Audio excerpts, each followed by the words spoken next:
Ding dong. Ding dong, það hérna Danni og Svenni. Morgun þáttir. Já, ég alltaf ennþá stilt. Þú veist að ég er ég búin að taka það fram að ég var að leysa af í morgun þetta að FM 957 í gamla þetta með Ós Gunnars og þarna og Sverri Bergmann. Einmitt, Sverri Bergmann. Já. Er hann skemmtilegur? Já. Já, geggja. Geggja teimi. Ógeðslega gaman og þannig hann er geggjaður sko. Þetta morgun þátt, hvenær var mæting? Það var mæting 6, nei, ég held að mæting var 5:30. 5:30? Já, þetta er á svona mesta skemmtilegasta tímabilinu mínu. Þegar sko engin dagur var eins hjá mér. Og nei, engin dagur það var engin morgundagur. Já. Vist, ég var stundum að mæta bara beint og partí. Einmitt, þetta var svona það tímabil. Já. Bara vel sjúskaður á því mættur og sko bjartur og brosandi á FM. Þetta er brútal. Ógeðislega gaman. En núna ert þú á 3 tíma svefni. Já. En ferskur. Já, varst að hakka þig hérna, hvað heitir þessi staður? Bakari, 280 gráður sem ég er svona eiginlega kortir ég var búin að lofa mér ykkur á vaktar bara, ég get ekki labbað inn á einn einasta stað. Á þess að sækja vinnu. Ég var einmitt að segja við Símon. Ég gæti alveg tekið vakt í Bakari. Já, Ara mínum. Halda áfram að vakna 5:30. Já, ekkert mál. Ég var einmitt að segja við Símon motherfucking handsome að ég væri alveg til í að stökkva baka barinn. Já. Eitthvað. Er komin tíma á það?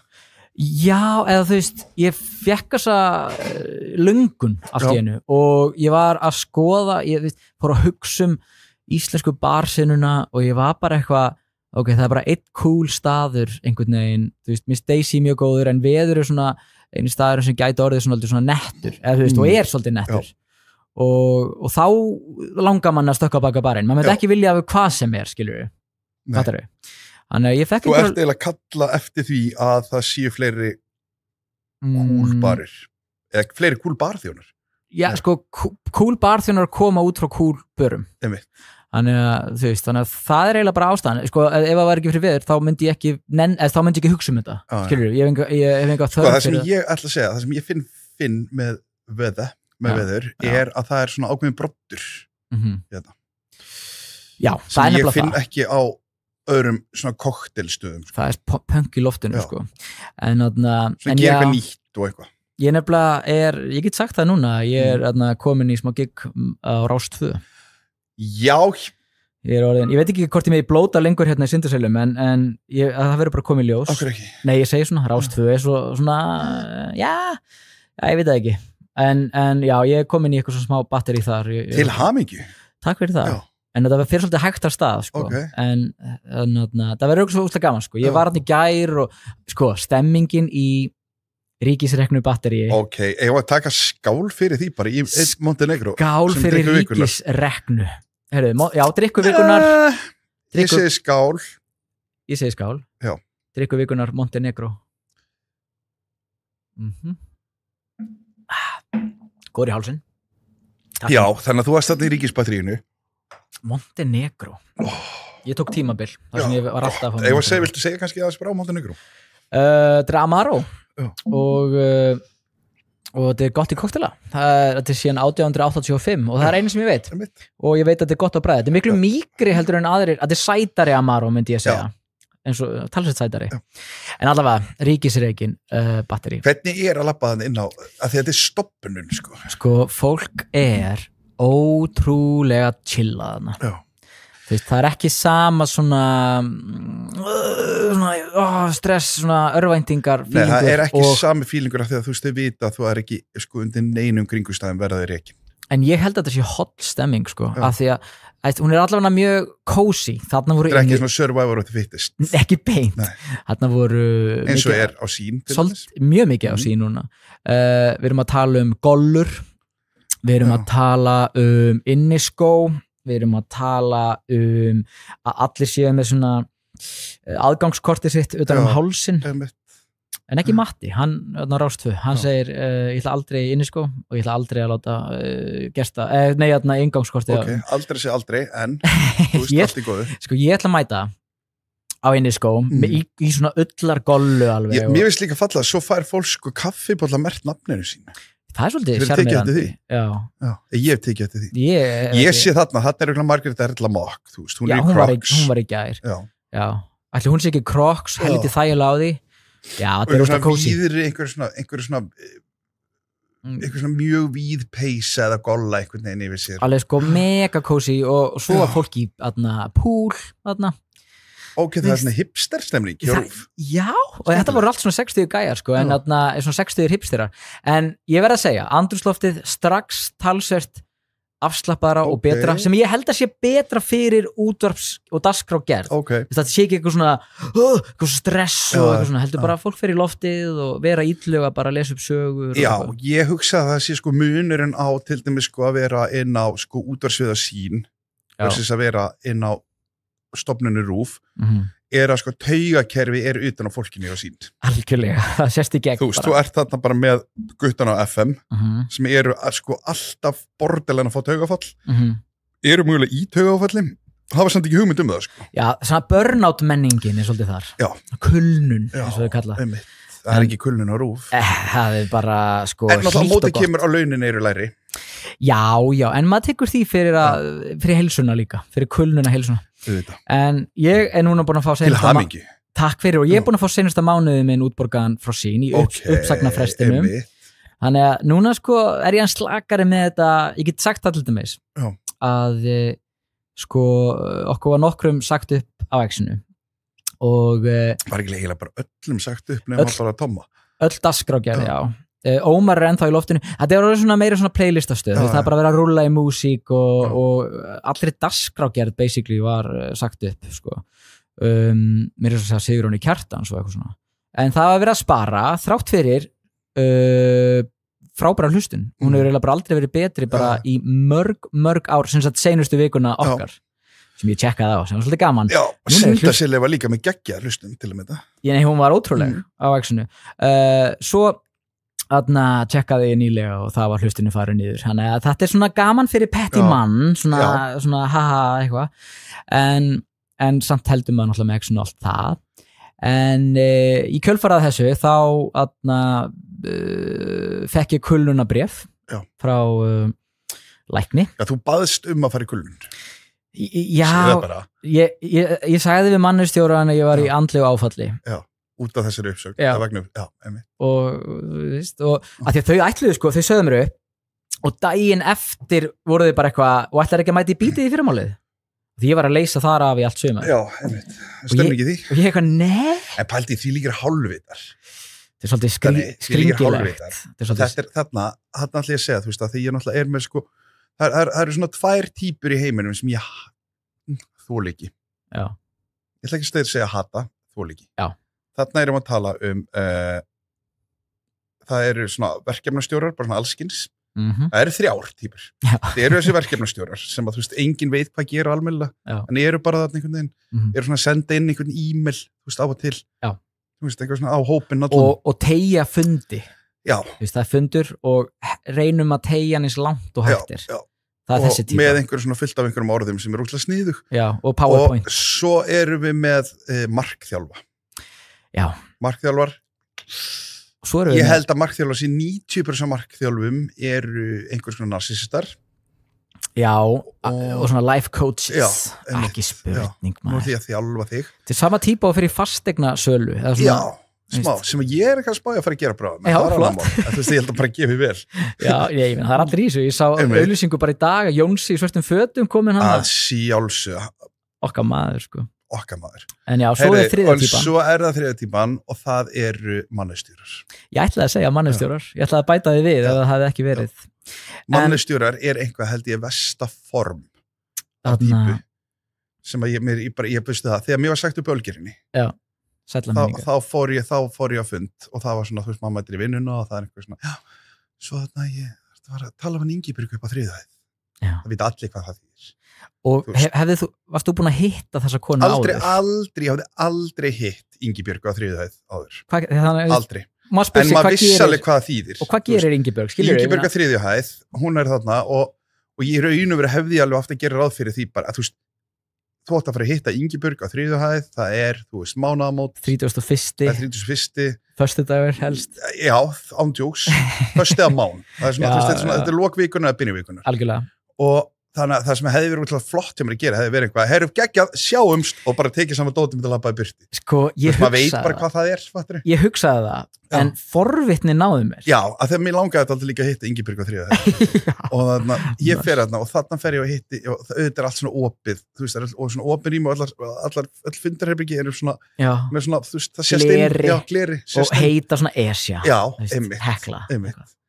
Og einhver svona, þú veist, Túborgildir. Hvað heitir mér í Túborgilda? Brennivín. Og þannig ég fer inn í Túborgilda og hitti Ingibjörg á 3. hæð og þar situr Ingibjörg búin að prenta út blað og samning að að nú þið mér sagt upp störfum. Og ég horfði á Ingibjörg á 3. hæð og var bara, veist það, Ingibjörg, þú þarna kona á 3. hæðinni, djöfull áttu gott. Þarna Ingibjörg á 3. hæðinni. Hver rekur hana? Með einhvern svona ég ætla að gefa mér á þessu tímbili svona 1,5 milljón á mánuði sem svona ígildi 2-3 í dag eða 2 kannski. Já, ættum sé ekki svona að slifa upp í 2. Slifa upp í 2, já, ég myndi segja það. Sem bara fínt fyrir það að vera af og til að prenta út einhver uppsagnarbréf fyrir Svenna sem þú veist á 1. hæðinni. Red Bull Svenna. En sko, svo líka bara þú veist, hver rekur mannustjóran? Hver rekur Ingibjörg á 3. hæðinni? Hún örugglega ennþá, við getum tjekka á því. Já. Þarna fyrir næsta át. En ég sem sagt var kallaður á fund og splungun nýr útvarpsstjóri sko, sem var fenginn svolítið bara svona, þú veist bara, nýr útvarpsstjóri og nú þarf þú að reka alla. Já. Góð byrjun. Og hann var líka bara hann var í sumafrí allt sumarið, þannig að hann sást ekkert, svo kom hann tilbaka og kallaði á fund. Og þetta er svo vandræðilegt, því hann er svona jafnaldri minn eiginlega.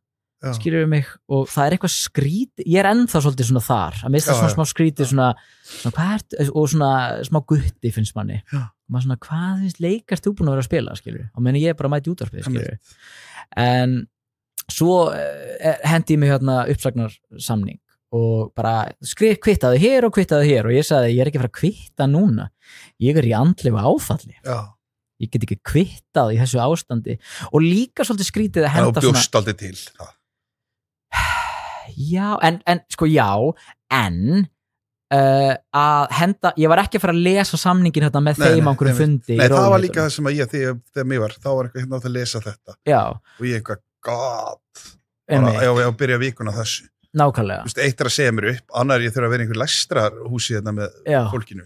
Sko, alveg frekar langi samningar oft. Og ég tók bara samningin heim og var eitthvað, þetta er magnað og Ásanina hætti frekar nýlega sko.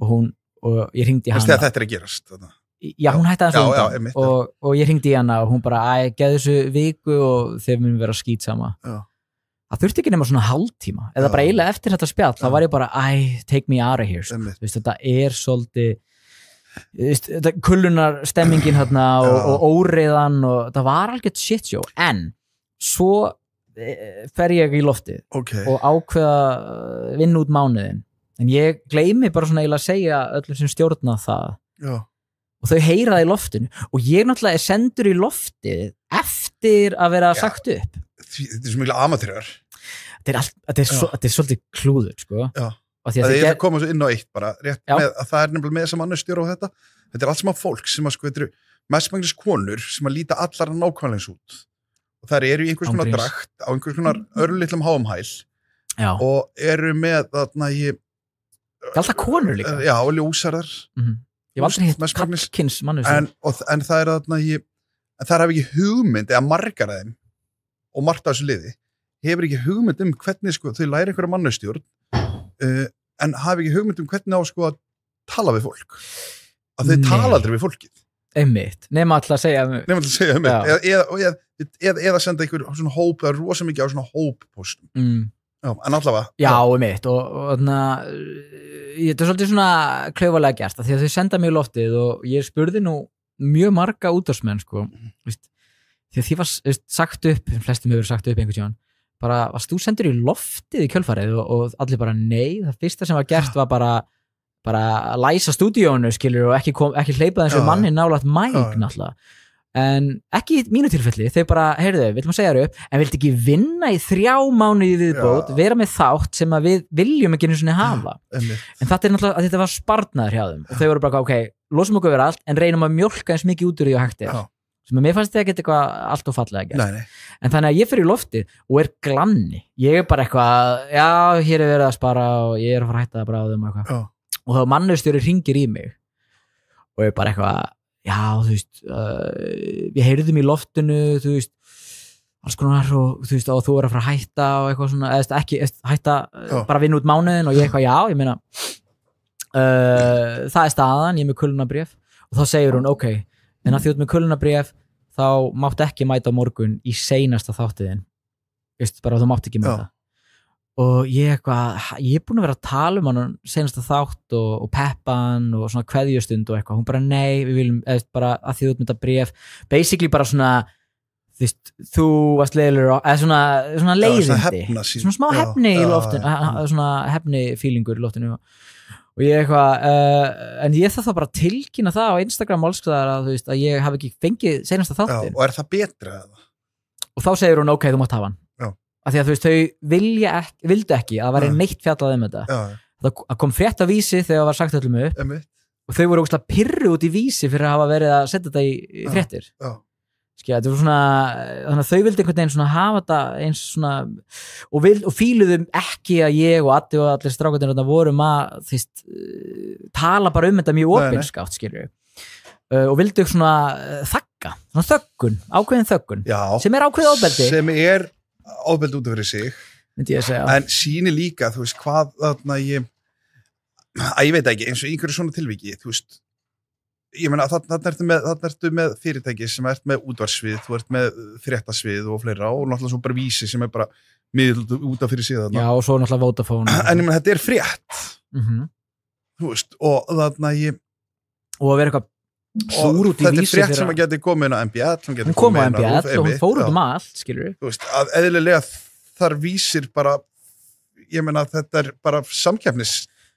Já, nei, 100% og það var hlutlaus miðill eftir bestu getu og það kom frétt á MBL og það var að tala við forstjóran sem að, og hún eitthvað það var nú bara einum sagt upp sko, en það var að því að ég var eini sem var skráði starfsmaðurinn en í rauninni var náttúrulega svona 20 verktökum sagt upp eins og mér þannig síðan en mér svo fyndið eitthvað svona það var nú bara eitt starfsmaður sko en þú veist bara svona sem í lígi því verktaki alveg starfsmaður eða skilur við en var engum að FM sett upp?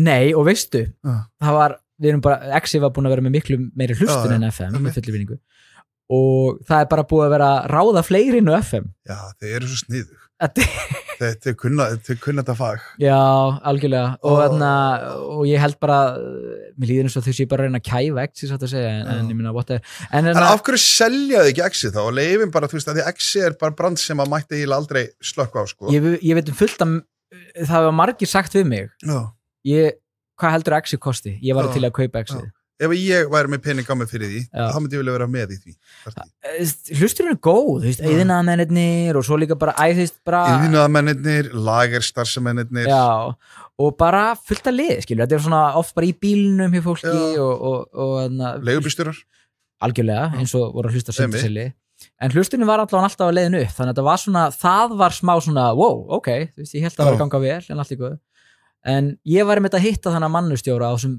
uppsagnafundi í fyrsta skipti og ég sagði það líka bara, ég sagði í loftinu bara eitthvað, þú veist, og allt í einu er ég að hitta þessa millistjórnendur sem ég aldrei sé áður skilur, allt í einu eru þau að koma hann úr fundaherbyggjónum og láta sjá sig sko en að því ég tala svona opinskátt þetta þá var hún svolítið súr og hringdi í mig þá mannustjórinn og var bara eitthvað var þeir lokað þetta?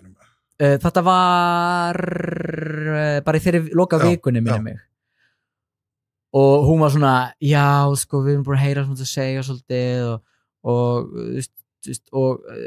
við sko það svona er ekkert gott skilur fyrir þú veist ef að myndi vilja ráða aftur eða önnur fyrirtæki sem vilja ráða þá hefur þetta náttúrulega slæm áhrif á það. Akkurat. En einn svona hótunin Já, þetta ljótt sko. Og ég eitthvað, mitt brand bara svolítið að vera opinn og ég geti ekki breytt því allt í einu. Og það mjög augljóst að sín sé að spara pening, og okkur ekki bara tala það. Og hún eitthvað, og var basically að segja bara, það enginn að fara að ráða þig að því þú ert að tala opinskátt eitthvað svona. Sem líka að því þú ert að vinna núna hjá RÚV. Já, eða maður byrjar að taka einhver ástfjögg, skilur við mig. Og sem mér finnst alltaf skemmtilegt svona, það má tala opinskátt. Fyrirtæki, ef við ímyndum okkur til samband og það er break-up og þá sé hinn aðeins að segja þú mátt ekki tala break-upið, skilur við mig. Mér finnst það að vera svolítið þannig. Þannig að það var svolítið staðan. Herru, ef að taka smá break. Já. Komum svo aftur. Gerðu það.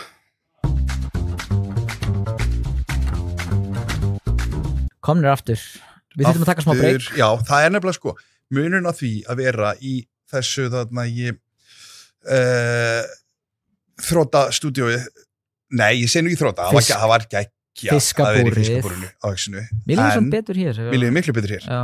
Og þarna en munurinn á því að vera þar og hér er að hérna erum við í svona lifandi umhverfi. Já. Þannig að hér er mikið að gera. Og það er einhver fundur sem fór í gangu eitthvað. Já, eigandafundur. En, heyrðu, við vorum að ræða uppsögnum á Exið. Já, við vorum bara rétt, þetta er bara, það er bara klárum þetta bara. Já. Það er bara rétt með því að klára. Þetta er þessi menning að vera sko að rekka framlínuna alltaf, eins og sín er að gera þarna. Já. Að taka framlínuna. Það er hvenar ætla fyrirtæki, ég segi bara öll stór fyrirtæki, að horfa á Björn Sjóveika, sem var forstjóri á Karolinska sjúkrahúsinu í Svíþjóð sem er stærsta sjúkrahús í heimi. Er þetta eitthvað sem fólk veit? Nei, nú er komið, þetta ég veit þetta. Þetta er insight? Já, þetta er fólk veit þetta. Já, ok.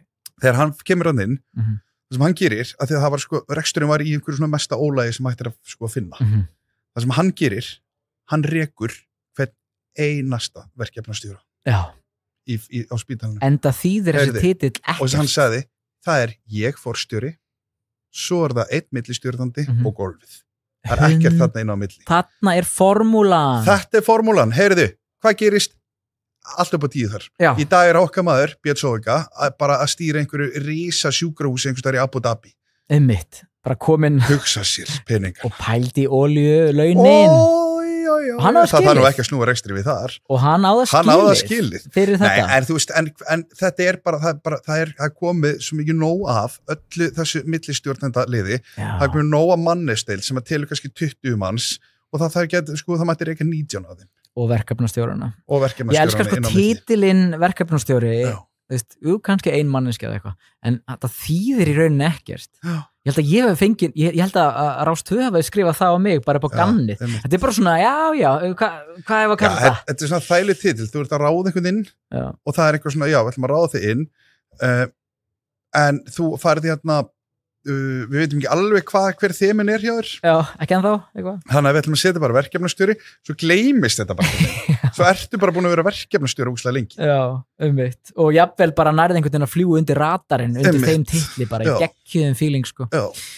En já, þetta var mjög mikið ævintýri með Exið. Já, en það er bara fínt að þetta sé búið, velkomin á Rás 2, þú færð þaðan aldrei.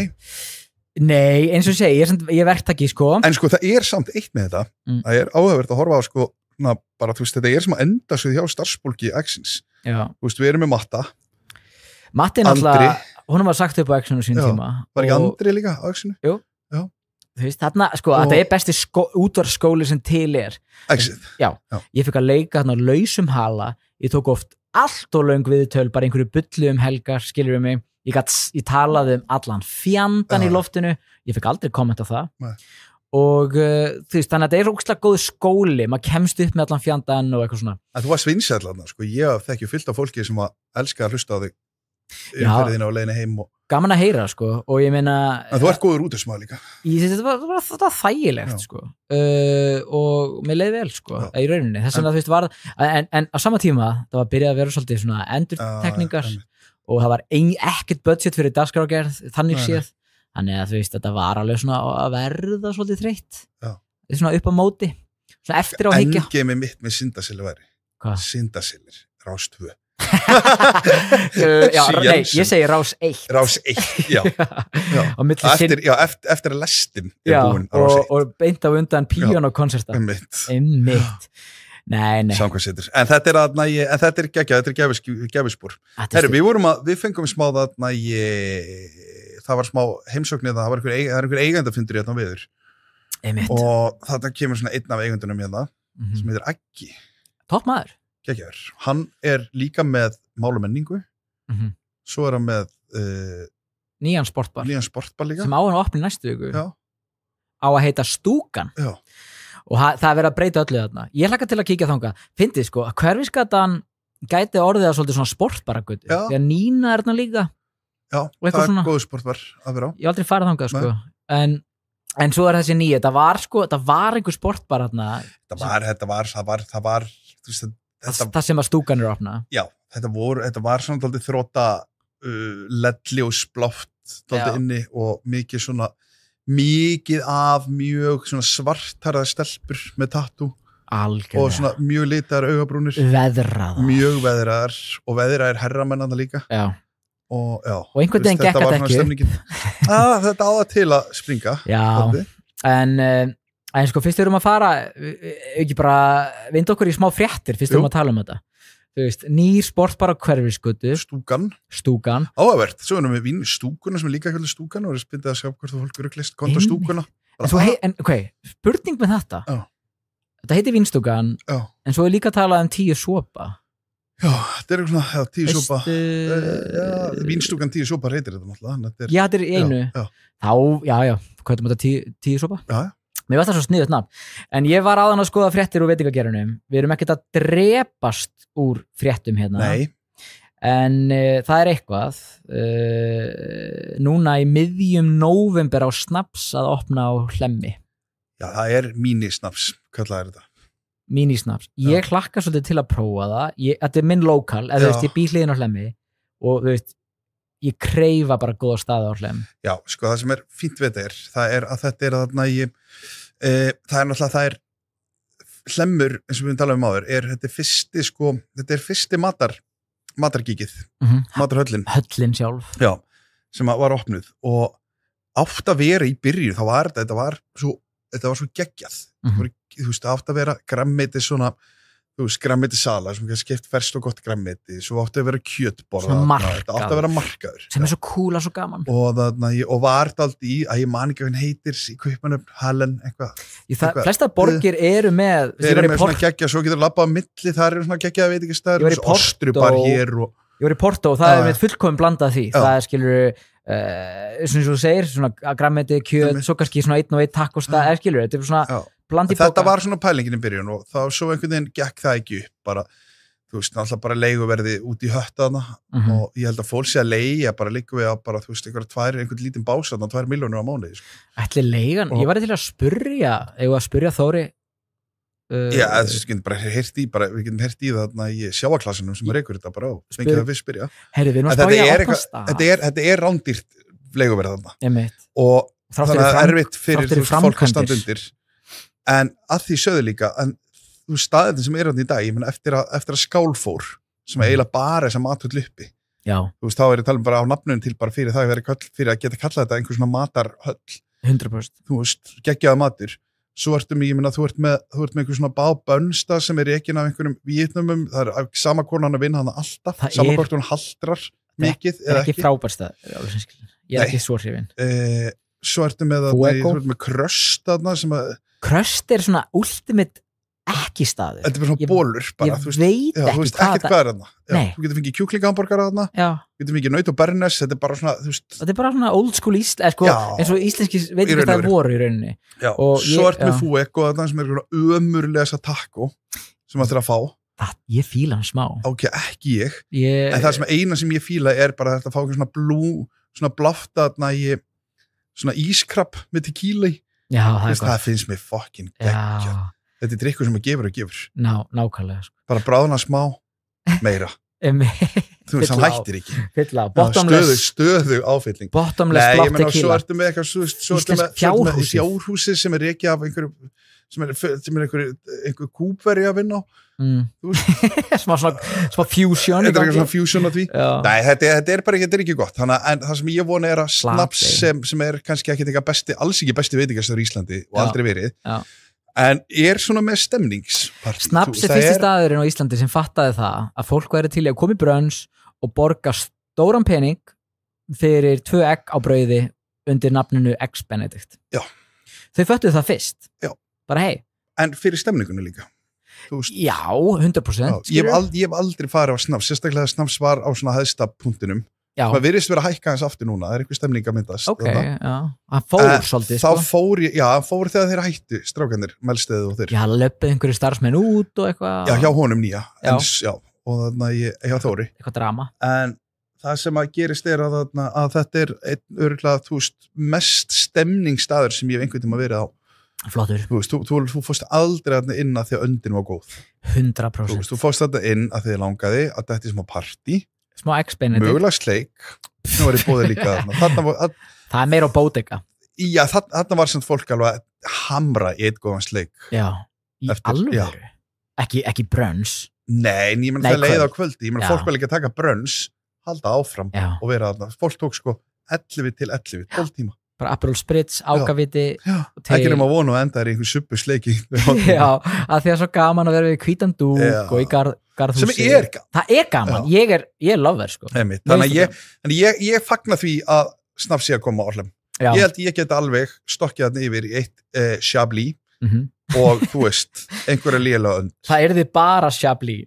það er ekkert annað engungu Chablis og kannski 2 egg á brauði og svo 1 blott en ég geti líka alveg þegið það að þetta er einhvern góðan ég á svona, þú veist, ég segi alls ekki gamalsaldri en svona því eldri sem ég verð því meira er ég ofta að vakna og bara kreifa eitthvað brunns ég fór á kól helgina ef að fara í helgina þess byrjum á því já, fréttið er nú búin, það er ekkert meira fréttið það er Daisy og ammali eða eitthvað heyrið, förum í helgina já, nákvæmlega, það er bara það stemd í station helgi 5 föstlaug? 5 föstlaug. Ok, þeir geta helgi. En ég fór, það var ég bara var spenntur, það var púk í mér.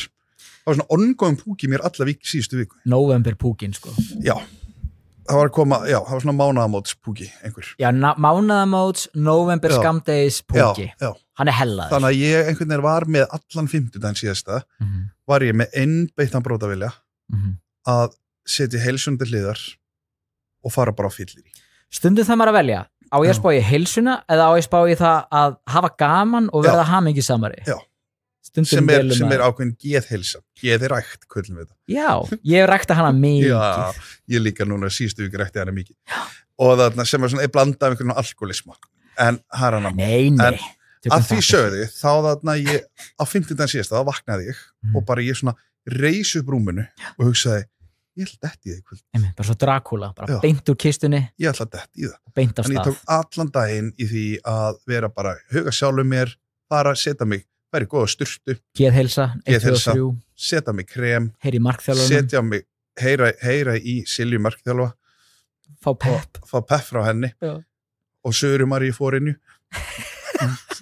Tók eitt góðan jókatíma með henni og þarna Helga. Helga Homma já, hann er alltaf eitthvað around jókaði þetta aldrei með þeim og setti svo með gullkeðin nei, ég setti með gullkeði setti með krem, fór í sturtu en ég fór ekki í jóka með Helga Homma svo Sörumar í fórinu enda það er bara vont fyrir geðheilsu já, það held ég hefði bara sett mig á endastöð en að því sögðu að þá þarna ég ákvaði ég að fara og ég svona tek smá rúnd og fyrir svona, þú veist, hjálpa litla frænda mínum og svo er ég bara, ég er að fara þau eru að fara að kynna nýjan koktelsíðli kvöld á veður og ég ætla að fara þangað þannig ég brunaði, parkeraði bílnum við Hallgrímskirkju labbaði hingað niður eftir og úr var bara ótrúlega skemmtilegt kvöld ég hitti þig, ég vissi ekki að þú hitti þig ég hitti vinkoniðinnar sem að ég ætla að huga meira að nýskildnar og ég hugsa nýskildnar skilin, segir maður kannski skilin allavega það er voru að skilja divorced og ég hugsaði, það er ætti að vera vinkonur mínar þessar. Það var ógeðslega gaman hjá. Já, það var mjög gaman að hitta þér. Þetta var stutt. Ég hefði viljað lengri tíma saman. Já. Því þarna fengum við alls konar svona mjög skemmtilegt update á sögum sem við höfum verið að fara yfir og það var Kristen, einhver svona útgáfa við hjálpuðum þeim með það, velja heita myndir og eitthvað svona bæti í, taka úr og það var, ein gellan var nýbúin sko, byrjaði að tala við nýjan gaur og svo beilaði hann á henni þannig að hún var svona, eiginlega svona aftur svona sár í hjartanu þannig að þá komum við og peppa já, þarna komum við félagarnir. Ég var bara, þetta aumingi og það var, við skoðum líka, það var kenningum það að hann hafi svona hætt við hana veist, þetta svona þetta ekki verið samband en þau eru byrjað að hittast frekar mikið og svo allt í hennu hættir einhver, skilur við mig þetta ekki beint break-up, en svona nálægt og það kom kenningum það að hann hafi sko fengið ChatGPT til þess að segja, búa til break-up ræðuna á Messenger og sem að leitin aldrei þannig út það var svolítið svona það var staðlaform, það var kallt en þetta var svolítið svona, við vorum að fara yfir svona gaurina sem það var að tala við Jordan var farin af smitten sem kom fyrir sem kom fyrir einu þættinum hérna daginn og en sko, já, þannig að þetta var svolítið, ég held að það sé gott að hitta okkur í þessum feelinga því að þú veist ég held að við spottum svolítið sko hver er sko narsi og hver er fáiði og svona já og einhvern veginn líka bara þú veist það ég hugsa alveg þú veist að 90% sem gæðum hana séu ekkert eitthvað svona gull séu ekkert mikið að frétta en nei á smittininu mikið af áhugaverðum prófælum þar náttúrulega það voru en ég sko mikið af þeim en að því sögðu að svo fóru þið einhvert héldu ykkar áfram og ég sat ég fór heim satt að segja já þú fórst heim ég hélt áfram mér og ég ákvað smakka örgulega helminginu þessi lista já ég náði nokkrum líka og ég var mjög hrifinn það er ógeðslega góður seðill og það er Ramon Fiss og alls það var ógeðslega næs Guinness var nýkomin þetta dælurina og ég einmitt með þetta núna en þetta var ógeðslega skemmtilegt sko svona henga á þetta, það var svona stórt borð og feelingur, mikið að random fólki saman. Og líka daldið svona bransa gig sko. Mamma Svangvítar mætti. Ég elska það mömmur mæta. Það er ógeðslega gaman. Það er konar sem myndi ekki við lendi í maður. Lendi í. Hún hvers að svipin. Já, en þegar einhverju sko hvers að svipin, þá er sko ennþá skemmtilegur að ná þeim já, ég hugsa að það sé gaman að sita með henni. Já, í slúðri. Já.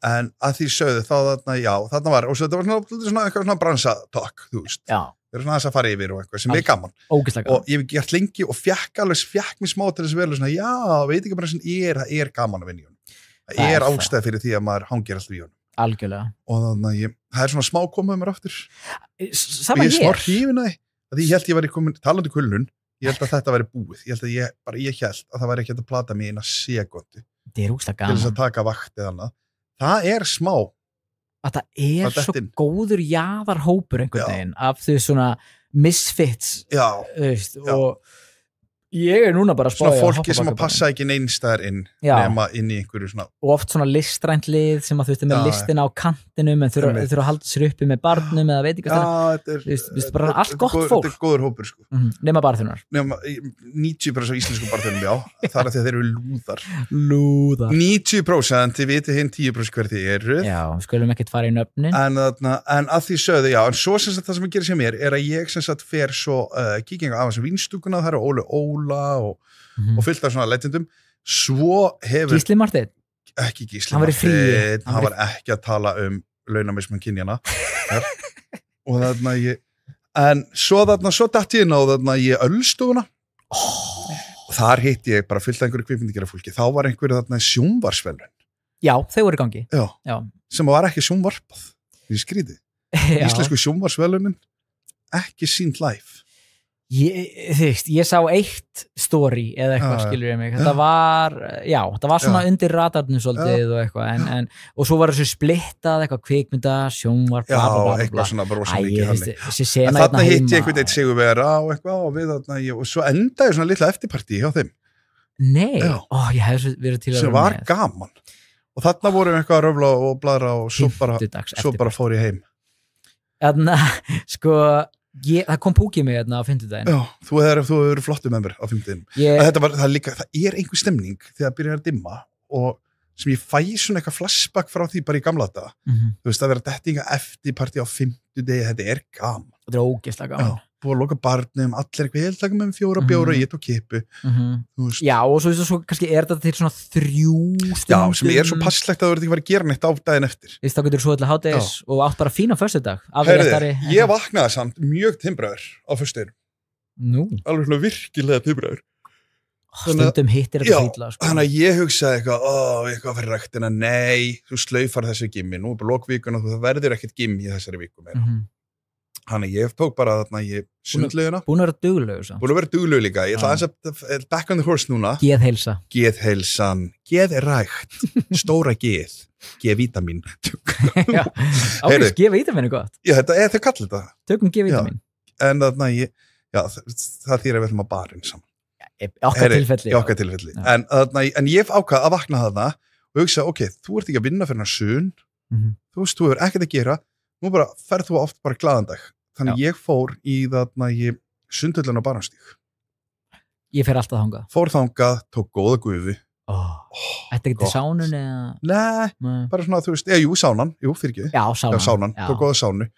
Svona kíkja þangað saman já, við þurfum að gera það og svo var ég eitthvað svona að blasta þarna í heitapottinum og talaði við einhverju gamla konur sem var brjáluð yfir því að það var búið að þegar þetta var Halloween og það var búið að aflýsa Halloween út af asahláku og þarna á föstudeginum átti ég að labba og hún tók æðiskastið mér yfir því hvað verið að aumingja við að lítil börn í dag og þetta var ekki, þetta var típan mín þarna var ég tilbúin ég var með allar ásir opnar til þess að taka á móti þessari típu unga fólki í dag og ég var með henni og hún bara þetta leið í dag, þessi krakkaskítar í dag það kemur smá hálka og það er ekki hægt að láta það út til þess að fara að safna sko, ég meina eitt er að þau eru að safna einhverju helviti selgeti sem að forður að labba með það þarf að fara að fresta því fyrir hönd og það var að tala fyrir hönd dóttur sinna, hún er það gömul til að segja sko, þannig að var að tala fyrir hönd dóttur sinna sem er sko á dóttur eða eitthvað og ég var bara alveg sammálinn, ég er eitthvað svona hvað er verið að fresta einhverju kapplaupi að hlaupa og kaupa einhver selgeti Ég held að gamla hafið svo farið úr sundi og hálftíma setna runnið í hálkunni og brotið mjög það getur vel verið en fengið topp þjónust á Landspítalanum og engin bið Nei, ég veit það ekki Halloween fer fram með mér, ég er ekki hrifin á Halloween Þarna er ég í pottinum og svo semst þetta er ég komin heim og ég er svona eitthvað ferskur og ég er svona hugsað svona á ég fá mér eitt læti og læti hérna í skáp Búin að svitna gerkvöldinu búin að lenda trúnu á einhverju gamla kettlingu Heyrði, þá fæ ég símringingu Viki Ísl Víkingur að ringi mig Íslenska númerið búinn fyrr í vinnunni Nei þá er voðin vís og hann ætlaði ekki að gera neitt kvöldi og ég sagði bara og hann sagði bara heyrði Svenni, ég er búinn fyrr í vinnunni ég er að keyra hérna Reykjanesbrautina viltu hitta mig og ég bara, er ég til? Heldur betur þannig að ég fer út í bíl og við brunum okkar trúnaða stað sem er Mosley var í Kópavogi á móti sundinu sem er á móti sundlu Kópavogs þar sem var bakari í gamla dag og þetta er bar sem er rekin af svona gömlum legendum í Kársnesunni í Vesturbænum og þar meðal er þú veist eitt flugmaður hjá Icelandair flugstjóri og svo er hann Ásgeir Geiri sem var að vinna á Prikinu í gamla dag var svona kokkurinn hans Finnadaldið og þetta er svona allt saman félag sem eru fluttir aftur í hverfið og ákveða að gera bar og þetta er bar sem hefur heppnast bara svona 100% vel ótrúlega sjarmerandi að fara í heimabæin og sinn gamla heimabæ og þetta er bar sem er að verða til þess að mig langar núna bara aftur í Kópavogi flytja Kársnesi bara Hamraborg þetta er Kársnesið, Hjallarnir, Smárin sem ég geti búið í allt saman sem að Álfhólsvegur einhvers stað þar en að því sögðu, þarna sitjum við og þú veist, drekkum ógeðslega mikið bjór, drukkum eitthvað geggjað, eitthvað svona ótrúlega gott Hennessy whisky ekki Jack ekki Jack nefnilega gaman að þeir séu með eitthvað svona öðruvísi og bara þú veist, og komist í þvílistu og ég verð bara að segja bara, ef einhver allar eiga að gera sér glaðan dag og fara í Sundhöllina í Kópavogi, Sundhöllinu í Kópavogi ég segi bara, losið ekki við krakkana drífið ykkur á barinn og fáðu ykkur nokkra það er þetta að fá sér að borða annar geggjaðir hambúrgarar lúka vel þetta er góðu stær, þú kemur með mér einhvern tímann 100% en þetta var semst 1 eða 2 bjórar sem við ætlum að taka sem urðu af svona 5 bjórum og þú veist halva viskiflösku smá trúnó Já, svona fórum að sér málin og þegar maður endar að því að ég fæ símtal frá okkar konu á Æris sem við skulum ekki nefnum ekki nafn en hún hringir í mig og ég segi bara, heyri, við hittumst líka sama tíma sendi Gústi bakari mér skilaboð og hann bara, hæ, maður bjóðaði mig á Hipsumafstónleikana ég hitti hann á Bullseye og ég sagði bara, heyri, ég hvort leiðin að fyrir þetta Lilli Víkingur verið að fara í einhverja strákakvöld með einhverju leikurum og ég bara, heyri, við förum bara hittum bara Bullseye endið þar bara einhverju fyllir ég endið náttúrulega aldrei að því að fara inn í tónleikana og hitti Kitta sem að bauðst til að hitti því líka og þarna ég og Kitti bauðst til að setja maður gestalista og ég bara þakkaði fyrir það og bara, þú veist, þetta var mjög fallegt á hann en ég náði dreif aldrei inn sjálfa. En það var ógeðslega bara rétt að klára það var nefnilega ógeðslega gaman að sitja á Bullseye og fá sér drikk hérna og ég held að það hafi verið, já, það trúnaðarstemning þarna svo var líka einhvern veginn að það var að koma þú veist, það voru tónleikar að byrja, það var einhver svona Halloween partystemning í liðinu. Það var árshátíð CCP á efri hæðinni. Já, það útskýri allt. Í búningathema. Þannig að það voru slött í búningar alveg alla línuna. Og þannig að það var stemning í loftinu þarna. Heyrði, fæ mig pítsu þarna. Heyrði konum með pítsu. Á Gústi bakari þetta með öðrum? Nei, hann sér alltaf veitinga svona hliðina. Já, ég heyrði hann eitthvað lýsa því yfir hérna. Allavega, það önnur sag. Já, það getur vel verið. Hann allavega á eitthvað í veitingahliðina. En já. Þú fekkst pítsu. Ég fæði mér alltaf þessi pítsu sem að Gústi að búa til þarna. Hann gerir góða pítsur. Gerir pítsur þarna. Hann hellaður. Heyriði, þetta þarna, ég fekk mér svona birria pítsu. Sem að það sér að taco. Hægölda nautakjöt. Já. Með einhverju svona kóríander. Svona tætt nautakjöt, kóríander. Held að hafi verið einhver hvítsósa þarna. Laukur og sóð. Svo var svona svoð til þess að dýfa í pítsun. Þetta hefur verið gott. Það hljómar ógeðslega. Þetta var ekki vont, getur ég sagt þér. Og á Bullseye af öllum stöðum. Já, á Bullseye af öllum stöðum. Það píla þarna, vanlega það sem píla er ekki góð maður. En þarna er, já. Og þetta smá hverfis okkar. Já, þetta er okkar hverfisbar. Ég basically 30 sekundur að labba þarna yfir. Þannig að ég segi meira svona og kíkja á Bullseye og fá sér pítsu og það er að taka það með og þetta er svona gamla 18-tómmu stemningin. Það er Guinness. Það er Guinness og grana, það er Eik líka barþjóðan það geggjuð. Fyllt af góðu lið. Eitt last á barinn. Ég var að fara á Hipsumafs líka og pantaði Guinness og hún dró fram plastglas og ég nei, hættum við þetta bara. Ég var svo þreytandi þegar barinn. Plastglas inn í salur. Já, en þú veist það geta, ég veit ekki það var allavega svona ég skil ef þetta er inn í sal en það var ekki inn í sal, ég var á barnum fyrir utan en allavega en þá bara byrjum, fyrst ekki bara gler nei, ég sá að þið voru öll með gler ég var svo abbó, þekkja hérna alla eitthvað Eik var á Ærismenn, hefði ekki? Já, hún er góð já, hún er geggjuð þannig að þetta var, svo fór ég bara eitthvað inn í nóttina og fór eitthvað hingað á veður og svo held ég að við sér stopp þegar einhvern alltaf að fara að draga mig á kaffibarinn þakkaði fyrir góð ákvörðun en svo ætlaði ég að kíkja út á laugardaginn og þá var sem sagt vinkonum minn átt afmæli en þá var bara komin einhver flensa í mig já, eins og margir helgina já, þannig að ég náði ekki station helginni en það er eins og ég var að segja að hitta vikinguinn okkar er ákveðin station helgi út af fyrir sig 100% líka, já það er 1 kvöld á við 2 kvöld af stemningu mjög jákvætt það er mjög gaman en fyndið sko því að mitt sjónahotn á Hipsumafs var svolítið öðruvísi sko, ég var að fara fór bara með tengdó og eitthvað svona og þú fórst út að borða sá ég hvert fóru áttur á föstudeginum þú sendir mér einhverja mynd oh my god, ég ætla að rifja fór ekki hamborgarfabrikur, nei jú alveg rétt, ég setja það í stóri djöfull það lélegt maður ég hef nú getað að giska á það en fekk einhvern hamborgara ég fekk einhvern ribbæ hamborgara áttu að vera bara hellaður hann var glerharður frekar kaldur, þarna var eitthvað þú veist eitthvað svona fótboltamóts krakkahópur, sko, svona 300 þetta er fjölskyldustaður, þetta er krakkastaður við höfum ekkert að gera þarna Vist, en ég hugsa nú, ég gef ekki hamburgarafabrikunum mörg ár nei, þeir eru bara að lifa helviti lengi á hann ennþá þetta hann Jói ég veit það ekki Jói Simmi átti þetta saman. Ég held að simmis ekki lengur. Nei, það endaði einhverju drama á þeim, Já, það ekki. Jú, það eitthvað svona tala sig ekki við moment. Ói, gömlu góðu 70 mínútur. Já, ég var leiður. Já. Vonaði þessi búin á. Já, verða menn ekki að sættast á endanum. En já, ég var þarna bara út af einhverju gjafabréfi, skilur. Og þarna, en allavega. Tókstu Tengdó þangað? Tengdó tók mig þangað út af einhverju gjafabréfi. Ég sagði bara sure, þetta hliðin á heima og eitthvað. Þetta er daldið svona Vestmannaeyjar. Þau hittu Vestmannaeyingar. There you go. Já. Og þarna, en svo Hipsum Haps, ég fer þarna inn og eftir að hafa hitt þig.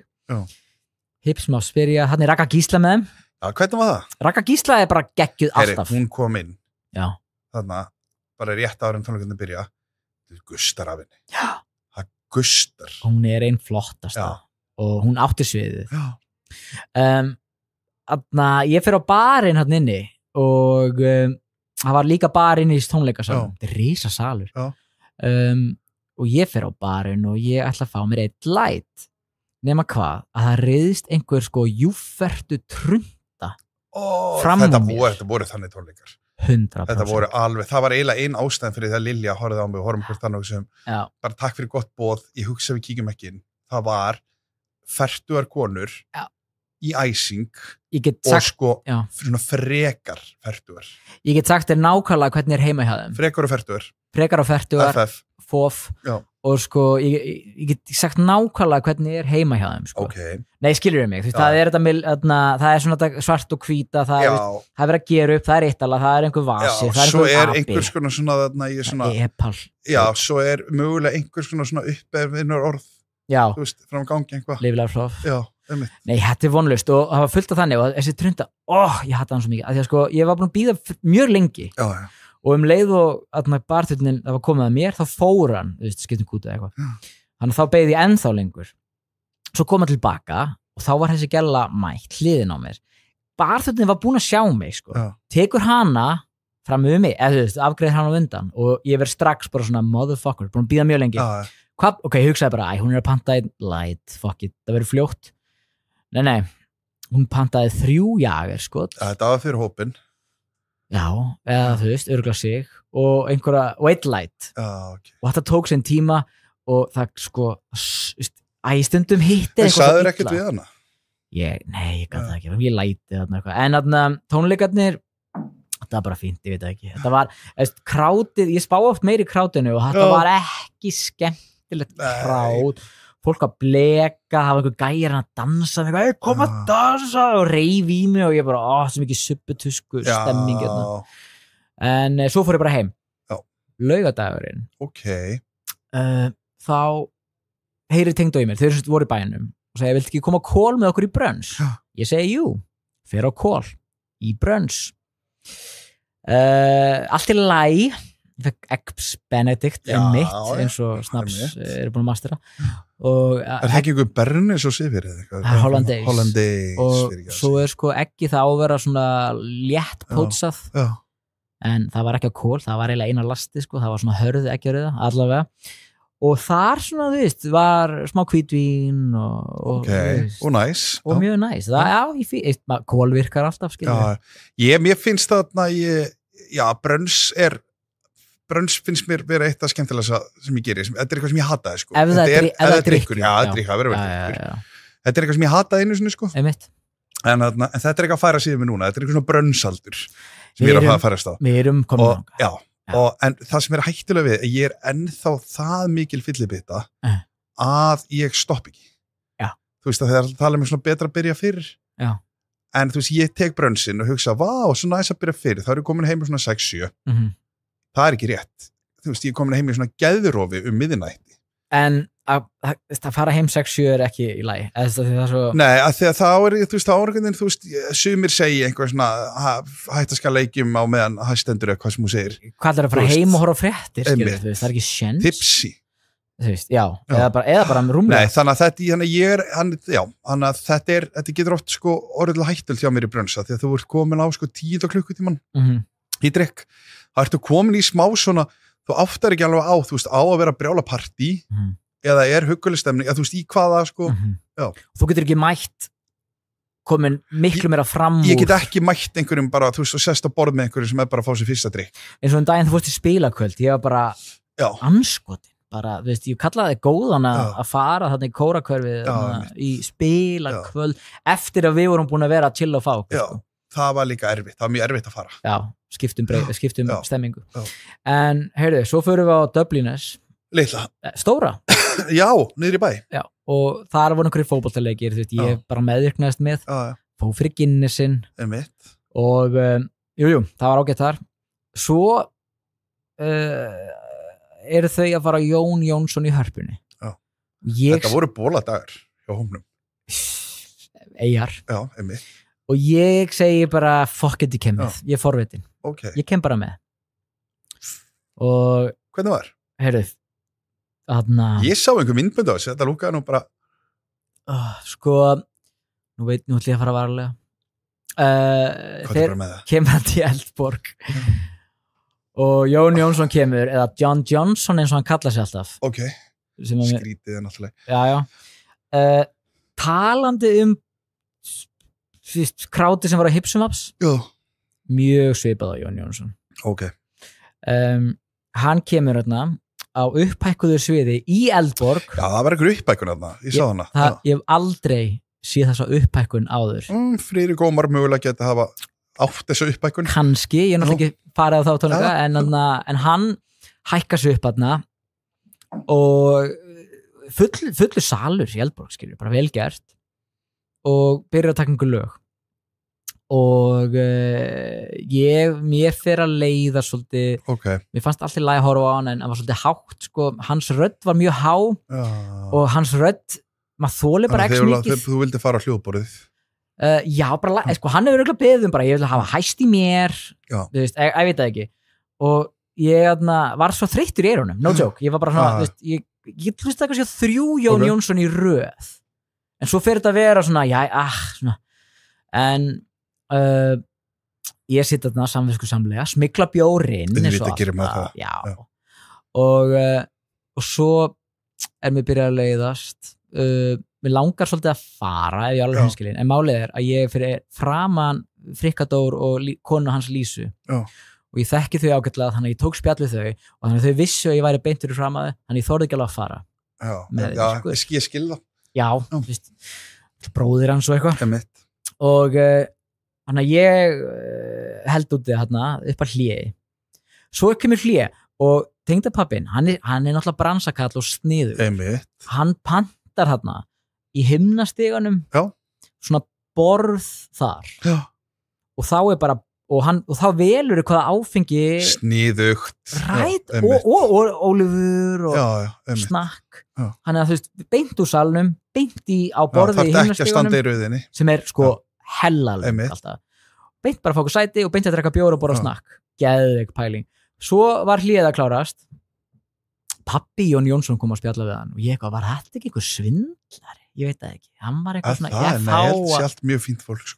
Já, það var einhver frétt hann að vera að nota pening frá FH eða eitthvað. Allavega. Okay, það var bara frétt. Ég veit ekki hvernig það var í raun og veru. Það var bara frétt. Bara googlum þetta.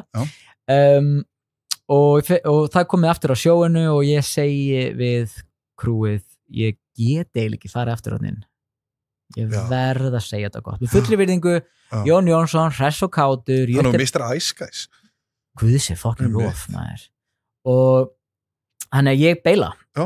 Og fólk gerði svolítið mikið úr þessu. Þú bara fóst eitthvað svona, whatever, minna, þú veist. Nefndi ég Ice Guys? Nei. Nefndi ég meira? Nei. Nenni ég að setja í hörpunni bjórlaus? Nei. Veist, ég bara gat ekki meir. Ég fór litla Dubliners, hitti vini og þar voru fleiri vinir, bankastarfsmenn. Já. Finnur ekki meiri síkópata? Nei. Það var að fara í sögur, syndasögur. Já. Þú veist, við eigum ekki sjensið þá, sko. Já. Ja, ok, en þeirra sögur, munurinn Svenni er að þú ert aldrei vondur. Nei, þú ert góður. Já, guðmigugur, já. Þeir eru vondir. Ég veit það, já, ég segi það, en þú veist, að mörguleiti. Gera lítið úr vændiskonum sem að þeir réðu. Sem já, það er náttúrulega bara, það er bara ógeðslega hegðun. Ég er að segja það. Það er alveg, það er svona. Og það ég bara feginu ekki breyki það, sko. Ángríns. En að því sögðu, að þá hef ég á mínum svona eftirpartís árum. Já, tvöfalt. Sem að voru svona þarna, og stundu þristur. Að þá átti það til stundum að slæta inn einhver svona bankagæjar eða svona viðskiptagæjar eða eitthvað svona og halda þeir væri geggjaðir af því að þeir væri svona mögulega þú veist með aðeins meiri núlareikningnum eða þú veist meiri þarna það er líka eina sem þeir hafa líka þannig að auðvitað en ég veit ekki hversu oft ég og mínir vinir sem vorum þarna náðum að átsæna þá auðvitað út frá því að við erum bara ekki ógeðslegir eins og þeir sem að enda ofta því að þeir voru ofta rökklesi burti eða maður horfði bara á það bara heyrið, vill ekki bara drulla þær út. 100%. Og þetta er svona típan sem að sko mætir rosa með breytt bak bæði að þeir eru búin að úða hans í nefið á sér. Þá náttúrulega hækkar aðeins sko, hækkar nokkra sentimetra. Og þarna, en leið og það er byrjað að dvína, það haftir eiginlega ekkert mikið eftir sko. Nei, bara, enda þú veist, enda fara þeir í þessi nám, þú veist, ekki fara... Og þetta vinið þínir? Já, svona fjarskildir vinir skilur sem ég hitti bara fyrir tilvílina já, og það var alveg áhugavert sko. Og þess að ég segi, þú veist, þetta voru ég sat þarna og var bara þú veist, allir eiga konur og eitthvað svona reyndar ekki, sko. Þeir náttúrulega haldi ekki konum, sko. Það er gaman, sko. En ég beila þar frekar fljótt og fer aftur bara niður í Hörpu og þá er tónleikandi búnir og lappaður bara fór með tilbaka eins og já, fínt að fá skrifin en fer aftur á Hörpu, fæ mér eitt drykk og svo bara, heyrðu, þetta er komið gott. Noss en það í Hörpunni? Er það niðri? Já. Okay. Þar er léleg þjónusta. Jésús. Hvað býstu við? Þú ert enn einhverju veitinga... Já, Harpan sann þykist vera í sparifötunum, sko. Já, en máli er að þú getur ekkert haldið út einhverju veitingaprógram í Hörpunni. Nei. Þú veist, nefnum og sért með La Primavera sem er bara uppi. Já. En að vera með þarna, þetta er bara umframust. Þetta er flugvöllur. Þetta er bara flugvöllur. Þetta er flugvöllur. 100%. Við þurfum að fara saman á La Primavera. Já. Ég kreifa kíkja á hann stað á leif og svona. Já. En þetta var nefnilega svolítið hjá mér 5 föstudaga. Var ekkert fólk að þvæla sem í einhverjum Halloween-galla? Jú, ekki ég. Hvað er tekið þitt á það eiginlega? Ég var eitthvað að vera leiðilegur með það. Fekk svona misjafnar undir þettir. Sko, sumum fannst ég bara vera leiðilegur, aðrir sögðu bara hvað er það spá í þessu. Ég er hlutlaus í alveg, mér skýt saman. Ég bara, krakkarnir hafa gaman að þessu og slött í búningarnir eru skemmtileg. Ég meina, þú veist, það er náttúrulega því gagginu. Það fara alltaf gellurnar í þessu slött í búninga og ég er bara flott. Það er ekki að fara að klámsíðu þetta. Já, það er ekki að fara að klámsíðu þetta. Svara það gagna þetta setur bara í minnið það hún býtti hvernig hún er það sem ég sá lögavinu bara fullt að gagna mér finnst að ég skil alveg þegar fólk er að klæða sig upp með börnunum sínum og fara í eitthvað og annað ég skil slöttigalan líka á hvern vegu sem það er náttúrulega divorce season en þegar fólk er sko að klæða sig upp í sem einhver sko avatar eða eitthvað og búin að setja á sig hvaðan kom avatar ég sá eina í avatar það var ekki eina, ég sá bara nokkur var líka ein sem ég hitti sem ég var að kalda sátum að kalda eitthvað alveg fyrst en ég var út allt sko þá var ein sem mætti einhvern alveg bara að mála sig græna alveg upp með eitthvað svona högu og með eitthvað svona þetta ég veit ekki, mér skríti að sjá fullari fólki í svona einhvern svona gala en það sem ég var skemmtilegast var að sjá Hans og Gretu rífast En hvernig vissur þetta var Hans og Greta? Ég sá það bara. Hvernig er það sá búningur? Þetta var einhvers konar Hans og Greta búningur. Einhvers svona bróðurskrim dæmi. Já, þú veist, hvers maður var þau, en þú veist, en hún var klædd eins og, þú veist, þannig og... Og þau byrjuðu að rífast. Þau voru að rífast á Laugaveginum. Yes. Og hún var bara eitthvað, Brját, þú ert búin að vera svo leiðilegur í kvöld og hann eitthvað, hvað meinarðu? Svo horfði ég bara á þau og ég bara svona fór að skelli hlæja og þau einhver horfði á mig og ég bara sagði við þau bara, hvernig getið tekið hvort þau eru alvarlega? Vil ekki fara heimborðin sem galla ykkar? Númer 1, rífast í galla. Númer 2, rífast á almannafæri. Þetta er mikið rangt við þetta, sko. En að vera þarna í Hans og Gretu búningnum, það fannst mér skrítið, sko. Þetta er svolítið skemmtilega. Þetta er samt, ég veit mitt take með Halloween. Ég hef búin að fatta það núna. Halloween party hjá góðum vinahópi. Allt í lagi. Það sem allir fari í búning. Ég meina, við vorum alltaf með svona einu sinni og þá var eitt vinur slött í Hitler. Skilur í svona korsalett með skeggi og mikið af svona tæpum búningum bara í góðu tómi, heima hjá einhverjum, í góðu bara partí. Ef þú fer í búningnir í bæ, þá ætla ég að segja að það sé í rauninni bara til þess að vera eitthvað svona veiða, þú veist, sérstaklega á kvenkyninu, eða nefnum sérst slött í Hitler að sjálfsögðu. Minnst það vera svona, ef þú fer inn í bæ í búning, ég er ekki alveg þar. Ég skil það ekki alveg. En heima? Heima í prívat eitthvað allt ykkar, þetta verður að vera allt þetta. Og með börnunum sínum líka, þú veist, að lappa með börnunum eitthvað. En svo er þetta aldrei you do you bara stefning. Það var eitthvað svona endgame sem ég fekk á því að byrja að raula sem mest, það var bara svona, var einn sem var eitthvað svona horfða á mig og var ekki annan að hlusta með raula. Og var bara eitthvað, hvað ert að spá í þessu fólki? Og þá fekk ég vilt þú ekki fara að spá mér í sjálfur? Ég bara, nei, nú stoppa ég hér. Nú stoppar þú vinkuna. Þetta er alltaf góð típa. En að því sögur, bara frábært og gaman að fólk bara geri það sem þau vilja gera. Já, geri sér glaðan dag. Þegar ég er spreng, ég var að drekka eitt Guinness. Já. Einn pása. Eigum að taka smá pásu og svo koma tilbaka. Það held ég. Sittarsellir komin aftur. Já, ég er búin að pissa. Þú ert búin að pissa. Pissaðinu Guinness í virtu? Já, eiginlega leið, sko. Flott, en við ætlum að fara hans í Airwaves. Já, þú ert að spila. Þú vissi nú valla af Airwaves. Nei, þú bara myndum á það. Sko, þú varst einhver búin nefnum að þú var að spila á Airwaves. Já. Ég sagði, já, það er nú gaman. Og svo segir við mig núna aðeins, já, svo er ég náttúrulega að spila á Airwaves. Ég bara, já, það er nú helgina. Já, bara morgun. Eða í dag, ef að þátturinn kemur út. Eða bara, þú veist, í fyrra dag fyrir þau sem þú veist, bara. Já. En ég okkur á morgun og það sem að ég ætla að fá að nefna með Airwaves sem að var einn skemmtilegasta bara þetta maður beið eftir Airwaves á tímabili eiginlega meira maður beið eftir jólum og áramót. Algjörlega. Og ég hafði ekki hugmyndum. Ég vissi að Airwaves væri einhvern tímann, ég vissi þetta væri einhvern tímann í október, einhvern tímann þar á milli, en ég hafði ekki hugmynd að það væri að fara að verða núna. Nei, þetta er nefnilega svolítið þannig. En sko það er svolítið líka á Íslandi, svo í fyrra, það var mjög líka svona, lókallin var ekkert eitthvað mikið að spá þessu. En svo vorum við að spila þá í Iðnó, minnum mig. Já. Og þú veist, það er bara tróðfullt, risaröð, skilur mig, hann að með líðinu þetta sé orðið aðeins meira af svona ferðamanna túrista festivali. Já. Þú veist, og líka eins og fyrir mig, þetta er árshátíð tónlistamanna. Þú veist, maður er bara að hitta krúið og spjalla. Þetta er svona plug-festival einhvern veginn. Plug og bara spjalla við vinni. Það sem þetta var, sko, þegar Airwaves var sem hæðist einu sinni, þá var þetta náttúrulega, það voru þessi off-venue. Og það var besta Airwaves. Og það var eiginlega besta Airwaves, já. En sko, þau hætta með það, þegar sko Ísi og þau í þarna í senu kaupið það, þá var einhvern veginn tekið þetta út og það er ákveð að hætta með þetta off-venue gig og ég held að það hafi aldrei drepið stemninguna sem þetta var. Sérstaklega fyrir lókalinn. Rökin var, fyrir lókalinn, sko. Og rökin voru að fólk, að þetta væri að bitna á miðasölunni. Já. Sem að mér finnst eiginlega léleg rök vegna þess að sko þú átt að geta markasetta miklu betur og þú átt að markasetta þannig, þú getur vissulega bara tökum dæmi bara Agent Fresco þegar þeir voru að spila sem mest. Frábært liveband. Geggjað að sjá það, ég sá það off-venue á kaffibarnum. Kvöldi eftir séu þau í listasafni var það, takk. Agent Fresco var að spila listasafni kvöldi eftir. Leiðilegt venue. Já, mjög leiðilegt venue, en samt sem áður alveg stemningsvenue.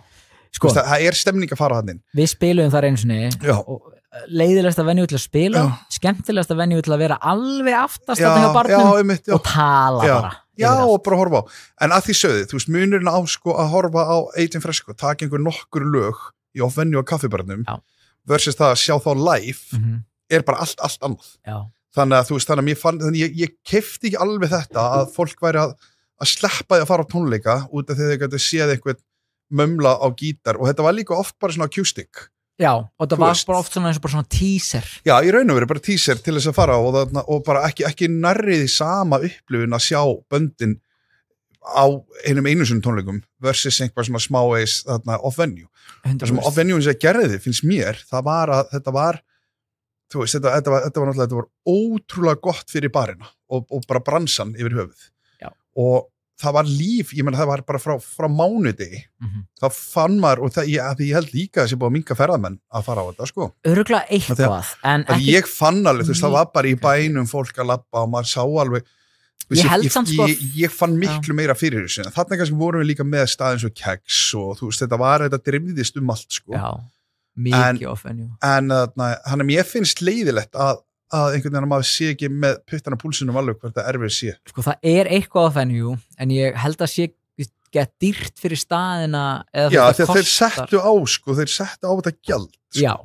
Að staðin þyrfti að borga. Sem það var ekki. Nei. Og ég held að þegar þetta var svona brjálauslega mikið ofenjú, ég held að það hafi aðalega náð Íslendingum niður í bæ, sem gerði þetta miklu skemmtilegri upplifun fyrir útlendingana eða túristana. Já, þetta var svona lokalinn. Ég held að bara hjálpa hvort öðru. Þetta var fyrir mér, það var erfis eitt svona mest fullkomlega city festival í heimi. 100%. Á tímabili, þegar þetta var hæst, sko. Ég held að sé hægt að græða þetta aftur í gang og ég gæti alveg trúa því ef það gengur ekkert eitthvað það vel að þeir munu bara, fuck it, hendum bara aftur í svo köllum á Ísa. Já. Að breyta þessu. Við gerum það og það skemmtilega fyrir bönd, það komast fleiri líka minni bönd að. Hvað ertu að spila? Kólaportinu. Gaman að spila þar? Ég hef bara spilað einu sinni þar en í öðruvísi setupi, þannig að þetta í fyrst skipti í þessu setupi, ég held að þetta er mjög stærsta venjúið í ár, sko. Það er bara svolítið gaman. En svo það er alveg ekki loka tónleikar eins og það hafa verið. Það vantar smá nöfn, þú veist, og allt það, en við erum þar og ég ætla að fjalla það í næsta þætti náttúrulega, fara út í hvernig það var og hvernig Airways var yfir höfuð. Þetta er náttúrulega sko, hver þetta að spila morgun? Já, 5. deginum sem sagt, þú veist, fyrsta deginum í Airways, en ég ætlaði svoleiðis að taka svakalega station helgi, en að því að vera að vinna svolítið með Rás 2 á föstu deginu daginn eftir, þá verði ég að vera svolítið leiðilegu 5. kvöldi, en ég ætla að taka föslög almennilega. Verður þú með? Nei, ég er að fara að taka, sko, ég er að fara að passa fyrir systur mína, hún er alltaf ellendis, þannig ég er að fara í það og svo er ég bara að fara að vinna, þannig að það er ekkert að gera sem mér. Ekkert Airwaves, nei. Það er ekkert Airwaves, ég mun ekki labba inn á einasta bar helgina. Já. Þannig en ég kannski reyna að bæta úr því með því að gera eitthvað mán og þrið. Mætti segja, sko, þú sett að passa og það sé líka verið að passa þig. Það er raun og verið að passa, sko, þetta er hringrásakerfið. Já, en já, þetta verður stu, ég æfingi kvöld, mikil keyrsla og allt það, en ég er að fara sko að passa þannig, ég er að skutla í skóla og sækja í skóla og svona, bara, þetta stemmar í sko. Þetta er bara svona surrogate person, bara verða foreldri þarna í smá og kannski endur þetta því ég drekki einhverjum okkar light og og fá svona smá svona lykt í leikskólanum, svona sækja. Takk í leigubíl. Svo finnur okkar þarna. Já, maður. En ef við setjum gott í dag. Já, þetta er bara flott. Ég þarf að fara á æfingu. Og svo ætlum við að reyna að fara að koma okkur í að geta tekið einhverja gesti og gert eitthvað stuð. Það kemur að því og við erum líka að vinna í einu. Við erum að vinna í því að það sé svona syndasela afsláttur á veður. 75% af barnum nei, en eitthvað svona þú segir orðið syndasili þá sé eitthvað hann hefur tjekkið á því það þarf að vera, það kemur á Instagram eða eitthvað og það er náttúrulega bara fyrir ykkur sem eru svona diggustu herru, við heyrumst í næstu viku við verðum bandi og Guð blessi Ísland.